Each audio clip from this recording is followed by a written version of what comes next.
이슈K 시간입니다. 이재명 정부의 내각 주요 인사들이 지난주 전북을 찾아 지역 현안을 들여다봤는데요. 어떤 내용이 오갔는지 그리고 지난주 정가 소식도 짚어보겠습니다. 이경한 참여자치 전북시민연대 공동대표 나와 있습니다.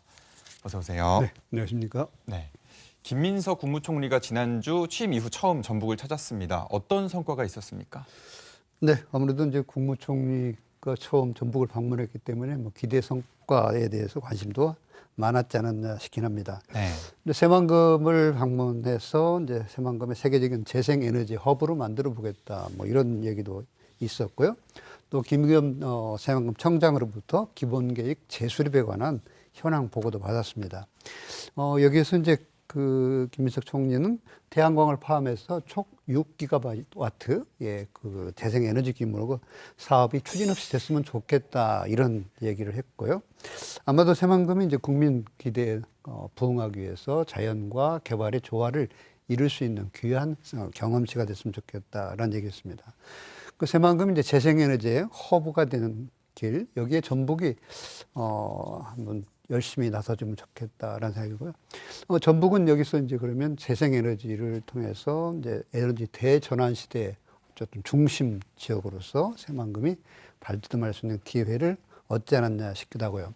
당연히 이제 김관영 도지사께서도 이제 총리를 만나서 새만금 SOC에 관해서 일괄 예타를 좀 면제해달라라든가 글로벌 메가 특구로 지정해 주는데 좀 열심히 나섰으면 좋겠다라는 건의를 했습니다. 네. 또 향후에도 새만금 이제 국제공항 등의 이제 많은 그 SOC에 관해서 관심을 좀 불러일으키는 좋은 계기가 됐다라는 기회가 됐다라고 봅니다. 네. 우연히 같은 날 윤호중 행안부 장관도 전북을 찾았습니다. 네. 현재 전북의 가장 큰 이슈인 완주전주 통합의 키를 쥐고 있는 만큼 어떤 태도를 취할지가 관심이었는데요. 어떤 입장을 보였습니까? 아무래도 이제 해당 부서 이제 장관이 오셨기 때문에 관심사가 많았지 않았나 싶긴 합니다. 목적은 전주 완주 전주 통합의 문제는 아니었지만, 네. 기본 목적은 이제 지방자치 인재 개발원 개원 60주년을 기념행사를 위해서 환영사 혹은 축사를 하기 위해서 오셨는데요. 전북 현안이 이제 크게 떠오르기 때문에 주무부처 장관이기 때문에 이제 사전에 기자들과 함께 회견도 하고 많은 질문도 있었습니다. 여기에서 이제 완주전주 통합 추진위원회와 그다음에 완주전주 통합 반대 특별위원회가 각자 입장을 가지고서 이제 서류를 정당성 혹은 반대의 근거를 제시하는 이런 상황이 있었는데요. 아무래도 첨예하게 이제 맡았기 때문에 원론적 답변 수준에서 이야기했기 때문에 특별히 이제 많은 성과를 갖지는 못했다라고 판단됩니다. 네. 전주 완주 혹은 완주 전주 주민 투표 관련해서는 모두 이제 찬반이 일치해야 된다, 이런 얘기가 이제 상당히 다의적으로 다중적 말을 함으로써 오히려 당사자 간에 이제 자기 아전인수격 해석만 늘어놓게 되는 이런 일이 벌어졌다라고 생각되고요. 네. 또 한편으로는 이제 양쪽에 일치된 동의가 있어야 된다. 때론 향후 목소리를 듣고 의견을 더 조율해 보겠다.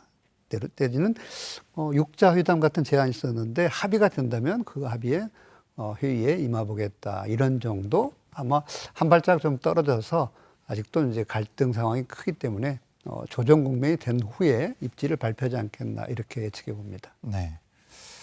그리고 또 지난주 상당수 언론에서 내년에 치러질 교육감 선거 잠재적 후보군을 다뤘습니다. 네. 벌써 7명이나 거론이 되는 것 같은데 어떤 내용입니까? 아무래도 이제 지난 6월 26일 날 전 서거석 교육감이 이제 임기 1년을 앞두고 이제 지방자치 선거법에 의해서 이제 낙마가 됨으로써 네. 무주공산의 뜻하고 봐야겠죠. 네. 근데 절대 권력이 없기 때문에 이제 여러 사람들이 이제 출마를, 또 때로는 이제 자천타천 이런 이야기가 오가지 않나 싶습니다. 여기에 이제 그 기폭제가 됐던 것은 이제 이남호 전북연구원장이 이제 사임을 하면서 본격적인 이제 교육감 선거에 들어가는 거 아니냐, 이렇게 이제 볼 수 있겠죠. 퇴임 자리에서 이제 기자회견 자리에서 이제 행정과 교육의 다리를 놓아보겠다. 뭐 이런 의지가 결국은 사실상 출마의 의지를 보였다라고 보겠죠. 네. 이렇다 보니까 이제 교육감 현역 자리가 없다 보니까 이제 많은 사람들이 이제 7파전, 8파전 여러 형태의 백과쟁명의 후보들이 등장하고 있지 않나 싶습니다. 네. 그러니까 벌써 이제 과열 양상을 보이면서 진영 간 후보 단일화 움직임도 보이는데 이 부분은 어떻게 보십니까? 아무래도 후보가 많다 보면 이제 그 표가 갈라지기 때문에 이제 자연스럽게 단일화 문제는 나올 거라고 봐요. 네.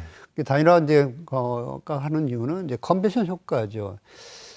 교육감 선거라는 게 워낙 광역이고 고비용 구조, 깜깜이 선거이기 때문에 네. 그런 깜깜이에 이제 관심을 좀 촉발시킬 수 있는 구도를 간다면 좀 더 단일화 과정이라는 걸 통해서 컨벤션 효과를 노리고 그래서 후보들이 입지를 다진다라고 보겠죠. 그래서 후보가 이제 뭐 2파전 혹은 3파전 정도로 이제 압축되는 이런 과정을 막 겪게 될 겁니다. 네. 이제 그런 과정 속에서 결국 진영 간의 이제 새 규합이랄까요? 뭐 합종 연행은 불가피하게 이루어질 거라고 생각돼요.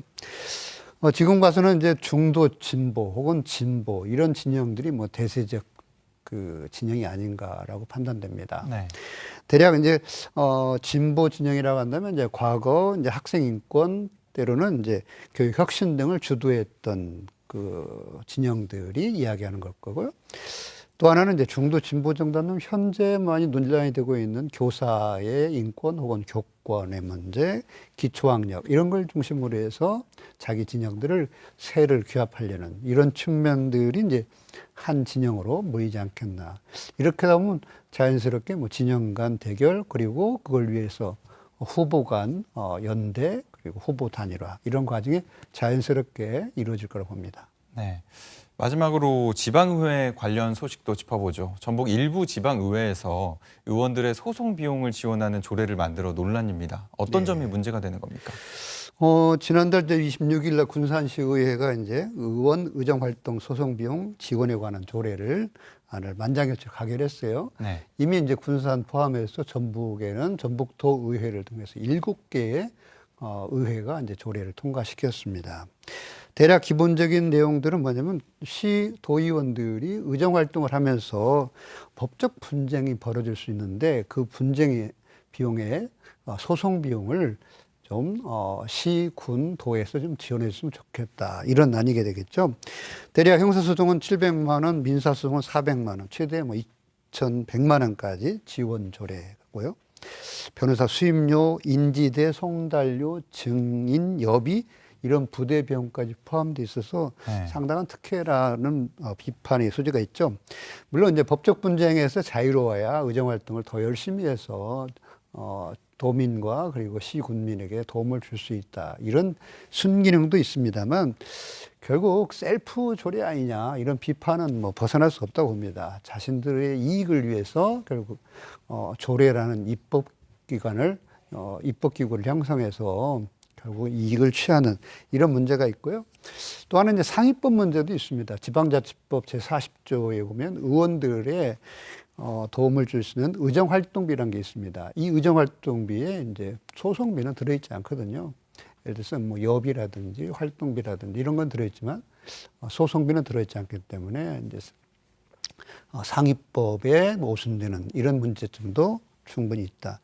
또 하나는 이제 악용될 수도 이제 있다고 봐요. 예를 들어서 개인이 이제 SNS라든가 사적 반응이라든가 이런 것들을 아전인 수격으로 그 의정과 관련된 거다라고 이야기해서 소송비에 지원을 받는 이런 좀 기후의 뭐 모습이겠지만 충분히 일어날 수 있는 이런 악용 가능성도 있겠다라고 생각합니다.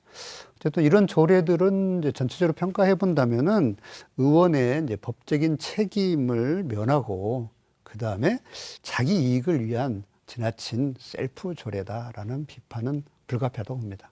네. 여기까지 듣겠습니다. 고맙습니다.